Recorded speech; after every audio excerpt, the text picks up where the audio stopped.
Something to smile about this morning. We do. We're talking about someone really special now because in a life dedicated to comedy, Barry Cryer is remembered as one of the most prolific scriptwriters of his generation, but he refused to give away his tricks of the trade.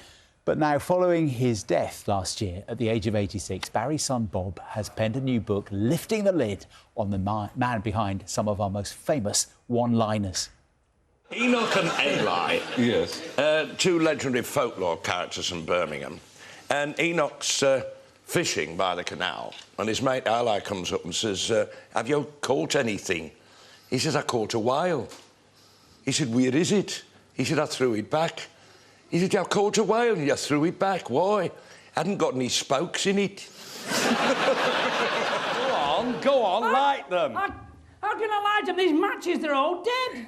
May I remind you, we are a fire-eating act. Well, I know that. I'm in it. You're right in it. Can't have a fire-eating act without fire. It's like having a singer who can't sing. Well, there's a few of them about, Barry.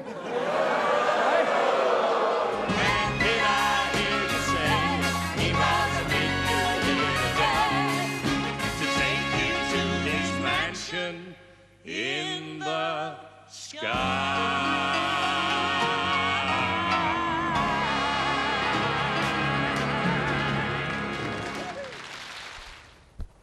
What a man. We are joined in the studio now by Bob Cryer, Barry's son. Morning. Good morning. How are you? We're great. How are you? Well, chuckling away. Yes. I haven't seen that clip at all. I've seen him interviewed by Marty Kane and you know, some of the sofa stuff that I'm doing now that he did with her, but I haven't seen that, singing together. Because of all the things that Dad did over the years. He'd say he was quite a humble man, but if people said he was a comedian, he said, no, I'm an entertainer. He'd say, you're a writer. No, I'm really a hack.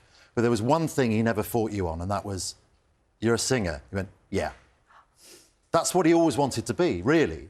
And he sort of began his career in entertainment, so to speak, you know, by singing on the steps of Leeds Town Hall, singing with the jazz band. So he was never happier than with a band behind him and a mic and an audience in front of him. But it was comedy that took over his life, and he was so prolific. He wasn't bad at that either. He was very good. He was very good.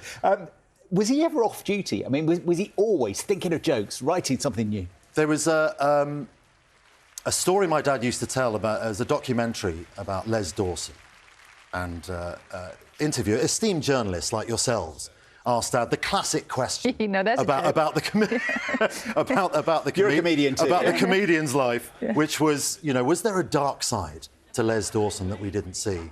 And Dad said, well, if there was a dark side, we never saw it. And the thing with Dad is he was exactly the same. He was the same on as he was off. Yeah.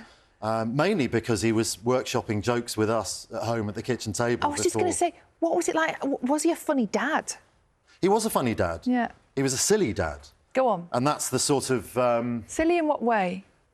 He would prat around in the kitchen. I think that's about the only way I can distill the essence of Baz was prattling around in the kitchen. And for some of our younger viewers, they might remember Wilson, Keppel and Betty, who did a sand dance, which is a musical variety routine, where they would sort of lay out some sand on the floor of the theatre, and they'd put tea towels on their heads. I mean, you know, not very appropriate these days, but have the Sphinx in the background, and they'd do this dance like this. Yeah. And Dad would do exactly the same while he was doing the drying up, and that was basically what he was like. He was childlike, not childish.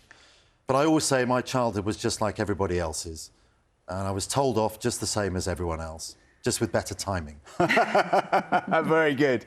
I mean, every kid complains about dad jokes, don't they? But when your dad's Barry Cryer... Well, I know, it's a bit difficult to to throw that one at me, but, well, I'm very lucky in that, you know, I got to inherit that legacy and put it all into a book. Yeah. So some of those dad jokes are golden, and I'm pleased that we're able to bring it to the great British public. And in that book, there are some wonderful stories and memories, like your dad on the train with some of the biggest names in comedy, just riffing jokes and chatting. He didn't drive. Dad didn't drive. He said he had 6 lessons and he was worried he would kill someone. So he spent his life on public transport, and that was the same thing about you know, the fact that he was the same on as off. It didn't matter whether this was all the comedians going up to do Joker's Wild, people like John Cleese and Les Dawson and Arthur Askey and David Nixon and people like that, he would be doing exactly the same thing if it was just someone on the commute.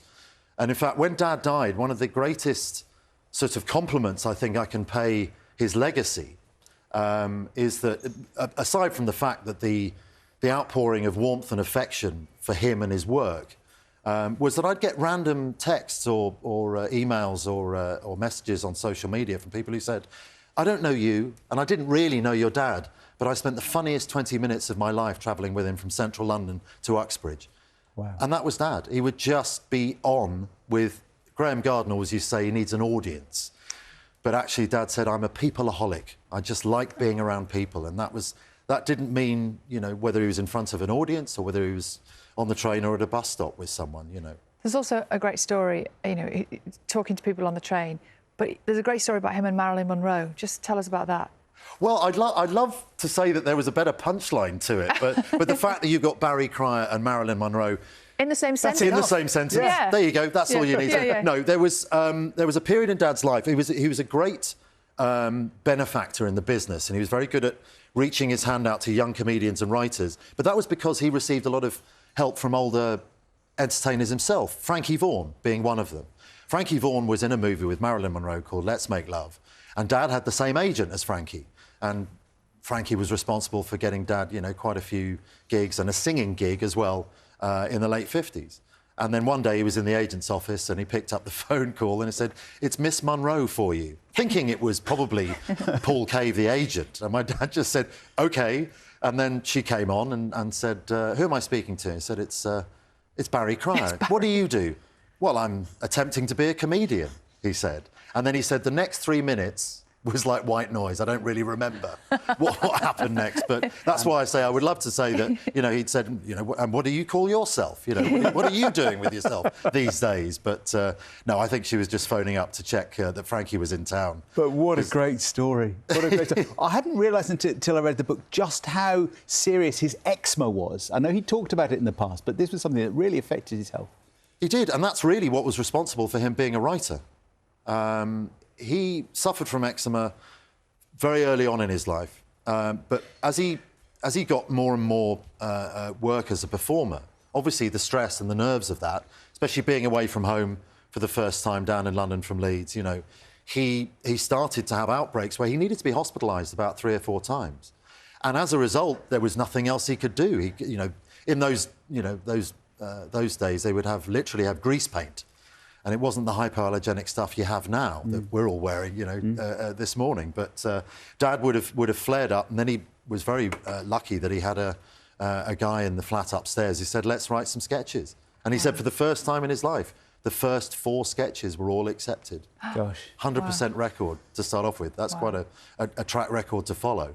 Bob, it's lovely to have you here. Lovely listening to you. Lovely to be here. Thank you. We listened to your dad for all those years. Yeah. Lovely. Yeah. Thank you. And Bob's book is called Barry Cryer. Same time tomorrow. The life and lapse of a comedy legend.